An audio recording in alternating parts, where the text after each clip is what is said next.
गृहमंत्री महोदयांनी एक अजून महत्त्वाचा विषय त्या ठिकाणी मांडला की आमचे जे 2 मंत्री जाणार होते त्यावेळेस त्यांच्याकडनं जे पत्र पाठवण्यात आलं त्या संदर्भातली नाराजी माननीय मुख्यमंत्र्यांनी व्यक्त केली। त्याच्यावर कर्नाटकच्या मुख्यमंत्र्यांनी सांगितलं की आमच्याकडे कोणालाही येण्या जाण्याकरता मनाई नाही आहे। त्यावेळी आमचा जो इनपुट्स होते की त्याचं भांडवल करून काहीतरी त्या ठिकाणी कायदा आणि सुव्यवस्थेची परिस्थिती निर्माण होणार आहे आणि म्हणून आम्ही अशा प्रकारचं पत्र पाठवलं होतं।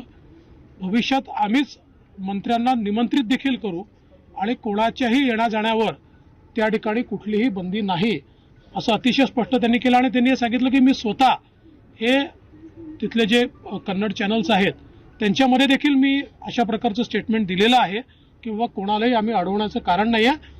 त्यावेळी काही लोक कायदा आणि सुव्यवस्थेची स्थिती निर्माण करू इच्छित होते म्हणून आम्ही हे पत्र पाठवलं होतं। सर, कन्नड रक्षक वेदिके संदर्भामध्ये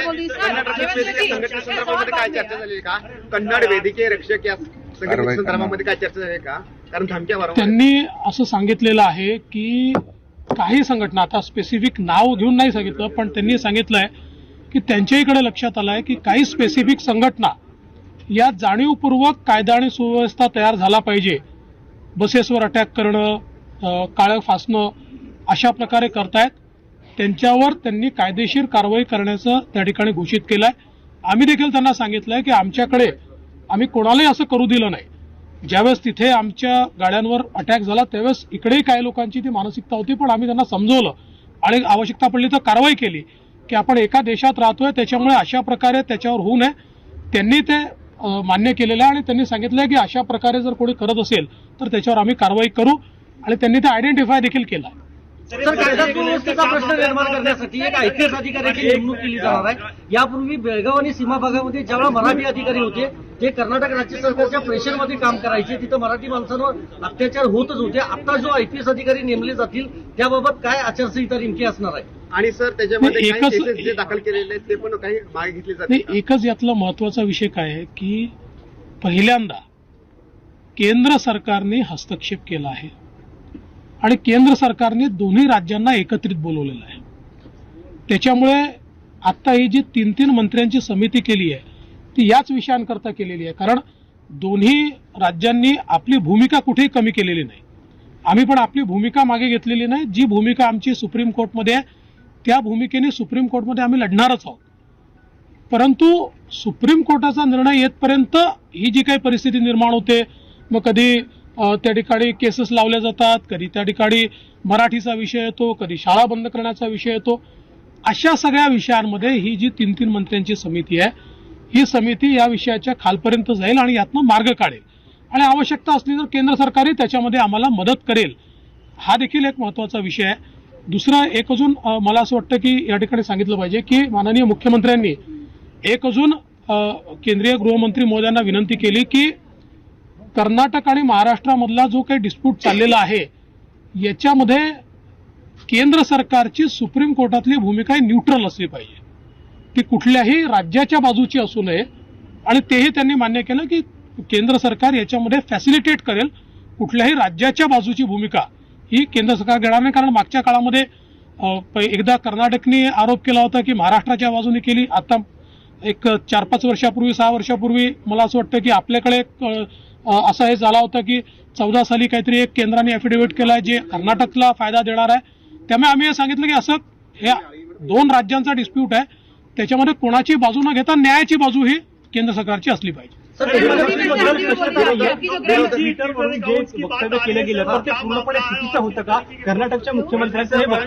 कर्नाटकच्या मुख्यमंत्र्यांनी स्पष्टपणे सांगितलं ते हँडल माझं नाही, ते हँडल माझ्या नावाने चुकीचं चाललंय, ते ब्लॉक करण्याकरता ऑलरेडी मी पत्र दिलेलं आहे आणि त्यांच्यावर फौजदारी कारवाई पण केली। तसा बाईट दिलेला आहे त्यांनी कन्नड मीडियाला, त्यात जो असे तसा नाही तसा नाही, त्यांनी ते क्लिअर केलं, त्यांनी हे क्लिअर केलं। ते म्हणाले की माझे कुठलेही बाईट तुम्ही तपासून पहा, मी कुठेही इन्फ्लेमेटरी बाईट्स दिलेले नाहीत।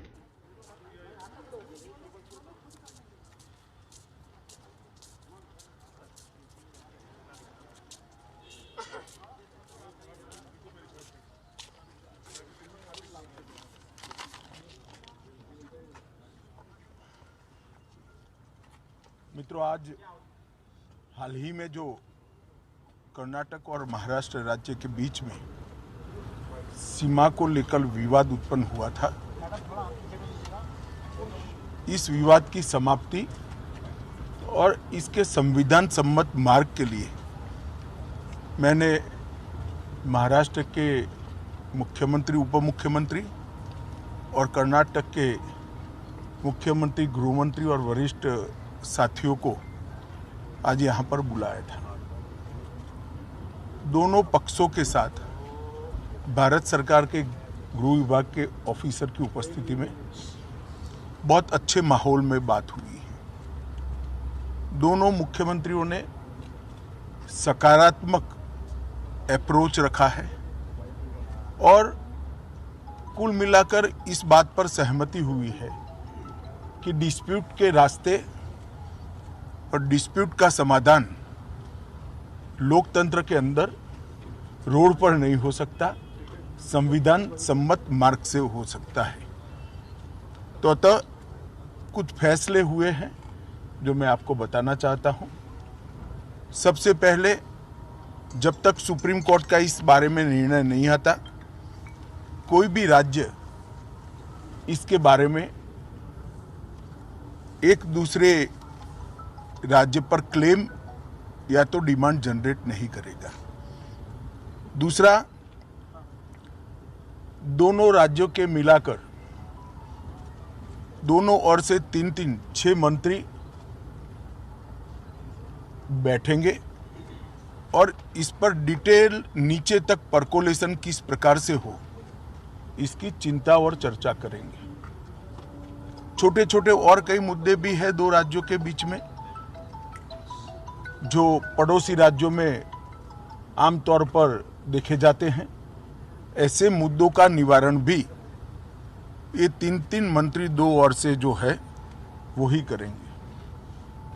दोनों राज्यों में कानून और व्यवस्था की परिस्थिति ठीक रहे, अन्य भाषाभाषी आबादी को या तो यात्रियों को या व्यापारियों को किसी भी प्रकार की परेशानी न झेलनी पड़े, इसके लिए एक सीनियर आईपीएस अफसर की अध्यक्षता में दोनों राज्य कमेटी बनाने के लिए सहमत हुए हैं, जो कानून और व्यवस्था को संविधान के हिसाब से ठीक रखने में प्रयास करेंगे।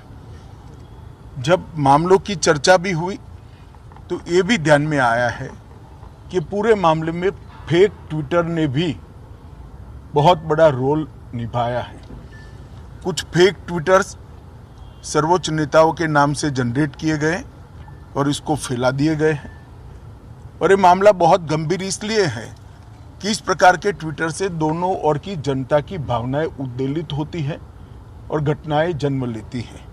तो तय हुआ है कि जहां जहां भी इस प्रकार के फेक ट्विटर के मामले सामने आए हैं, वहां पर एफआईआर रजिस्टर्ड की जाएगी और जिन्होंने किया है उसको भी जनता के सामने एक्सपोज किया जाएगा। तो एक बहुत अच्छा, एक प्रकार से सर्वसम्मत निर्णय आज की बैठक में हुआ है। इसके बाद मैं दोनों राज्यों के विपक्षी पार्टियों के मित्रों को भी इस देश के गृह मंत्री नाते अपील करना चाहता हूं, राजनीतिक विरोध जो भी हो, जो विपक्ष में बैठे हैं सरकार के सामने राजनीतिक कार्यक्रम ले सकते हैं, परंतु दोनों राज्यों की जनता के हित में और दोनों राज्यों की बॉर्डर पर अन्य भाषाभाषी जो लोग बस रहे हैं इनके हित में अब इसको कम से कम राजनीतिक मुद्दा न बनाया जाए। एक कमेटी जो बनी है वो कमेटी की चर्चा का आउटकम और सुप्रीम कोर्ट के फैसले का इंतजार किया जाए। मुझे विश्वास है कि दोनों राज्यों में कांग्रेस, एनसीपी और उद्धव ठाकरे जी का ग्रुप, ये सारे नेता इस बात में सहयोग करेंगे कि इस बात को राजनीतिक रंग न दिया जाए। धन्यवाद।